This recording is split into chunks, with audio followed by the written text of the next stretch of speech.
Hello, Kyle Ferroli here. I'd like to challenge you on an idea here, and that is that I'm not a business coach. I'm not a stockbroker. I'm not an analyst. What I am is a psychophysiologist, and that is someone who studies the mind, the brain, and the body. And if you're like a lot of executives and sales managers and professionals out there that are trying to get every last drop out of the orange and trying to maximize everything and make every month 110% of the month before, I'm here to share something with you that I know is going to be very, very powerful. And that is that I can help you get out of your own way. I know it sounds a little arrogant or a little cocky or whatever. But what I know is that when we set ourselves up, we have expectations and beliefs and things that we want to have happen.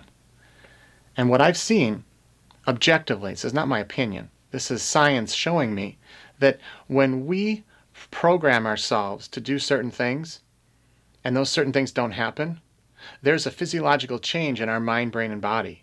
And it limits us from being our personal best. Whether it's professional, it doesn't matter.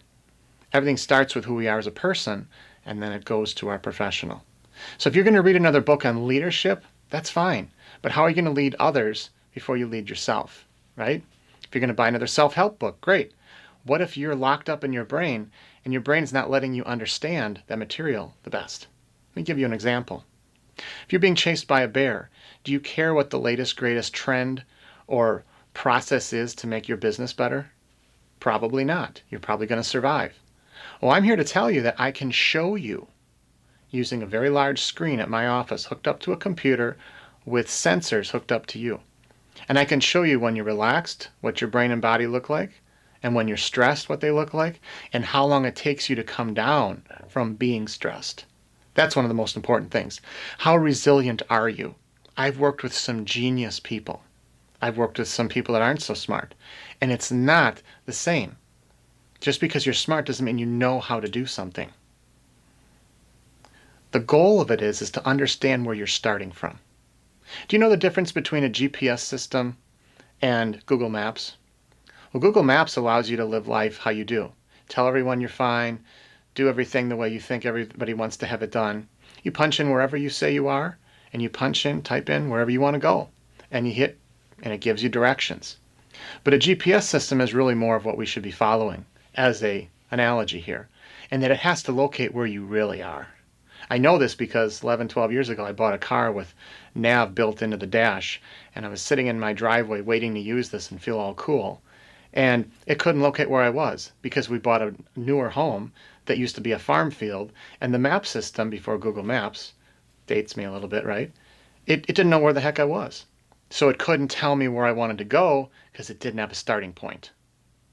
In 11 years, I've worked with executives and professionals and kids and elderly, very wide array of personalities and culture and time zones and learning styles and ages across the country now for the last 11 years.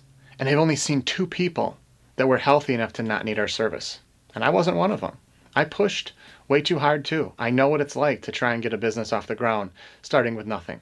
I didn't have anything handed to me. So what I know is that if I can push through it, I think you could too. But you have to know where you're starting from. And that's what I'm here to share with you. When you understand if your nervous system is locked up and it locks up your brain, you're not going to make good decisions, business or personal. You're not going to communicate well, business or personal. You're not going to have any empathy, business or personal. These are all going to get you in trouble. You're not going to have success. You see where this is going? When your brain and your mind and your body aren't working well, and they're sending signals to each other that are conflicted, you can live in this holding pattern of not being productive, not being healthy, and not being happy. And if you're not those things, then what are you here for? We all want to do and grow and build, but we can't do that if we are wearing handcuffs. You show up for a tennis lesson without a tennis racket, it's kind of dumb. You show up to a swimming lesson and you're wearing a snowmobile suit. It's kind of dumb. You go through day in, day out thinking you know what you got everything figured out, and you don't, and I'm willing to bet you that you don't, because the track record I've seen, 2 people in 11 years across the country, different learning styles, cultures, personalities, genders, it doesn't matter. Everybody's stressed. So why not dig in and learn how to deal with that and make your life happier and healthier, and obviously more productive. I want to leave you with a quote, and that is by Albert Einstein. You've probably seen it all over. If you've seen one of my keynotes, you've heard it. If you watch the website videos, you've heard it. And if you come to the business, our center here, you're probably going to see it all plastered all over the place. And that is that problems cannot be solved with the mindset that created them. You have a current mindset and you have a current problem. You may not even know you have the problem. You might think everything is great. That's awesome. Let me make it better. Let me dig in and show you where you might have some blind spots. Now, if you don't believe me, let me tell you about one of my talks. It's actually getting converted into a book as we are producing this. And it's called Check Your Blind Spot, the 7 ways we unintentionally destroy our health, happiness, and productivity. Our environment tells us we need things like Alexis at Christmas, or a certain commercial tells us we need a certain bank card, or a certain vacation, or a certain diamond. Do we? Well, how we process that goes into blind spot number 1. Blind spot number 2 is our mind. We all have negative thoughts, unrealistic expectations, and irrational beliefs in our mind. Blind spot number 3 is our brain. Our brain's not working right, and we don't know that. And there's many different patterns of behavior, and yet symptoms overlap, and we're guessing. Well, the next blind spot is our body, our nervous system. Do we have our nervous system running right? Is it locked up in fight or flight or fear? The next blind spot is traditional medicine. They're not looking at the organ that they treat. Every other discipline of medicine does. Eyes, nose, ears, bones, feet. Doesn't matter. But when it's mind related, just go off your symptoms. Self-help, maybe you're one of those people like me that read and listen to everything they can find to try and make their life better. It's assuming you're ready to start. Well, I remember being broke as a joke in college and going to a seminar and not being able to be productive at all. I mean, I was living in fear. I didn't know if I could put gas in my car or eat lunch. Not both. One of them was going to happen. I value those days because they've made me realize how lucky I am to have everything I have now. And I still want more, like everybody else. And lastly, the last blind spot that I see is the big picture. Do you have something bigger than you, whether it's a God or whether it's spirituality, or you're part of a party, you're part of a family, you're part of something that you communicate to and you give to and might give back to you? Because when you're having one of those horrible days and you're having some of those things happen to you, I remember during the 2008-2009 recession, if you will, I almost lost my clinic because I was overextended and I had to pull through that, and it was really hard. And it didn't come from my identity of my job. It came from my family and my friends and my faith. And that pulled me through.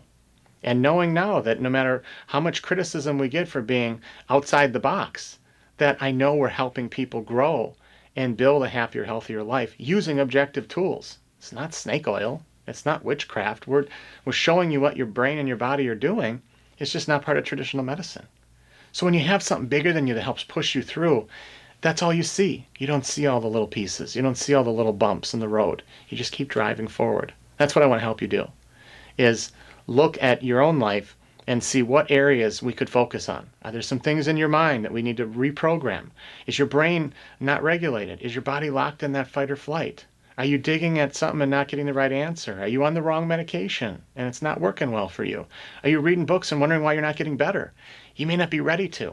Again, don't try and read the latest leadership or self-help or business book if you're being chased by a bear. Survive first. Get out of that mode. And let's have something bigger than all of us to help us get through it. I'm Kyle Ferroli, and I hope this video has been helpful for you, at least to spark some interest or curiosity or what have you, and that there is more out there, and there's always hope when you look in the right places. Thanks.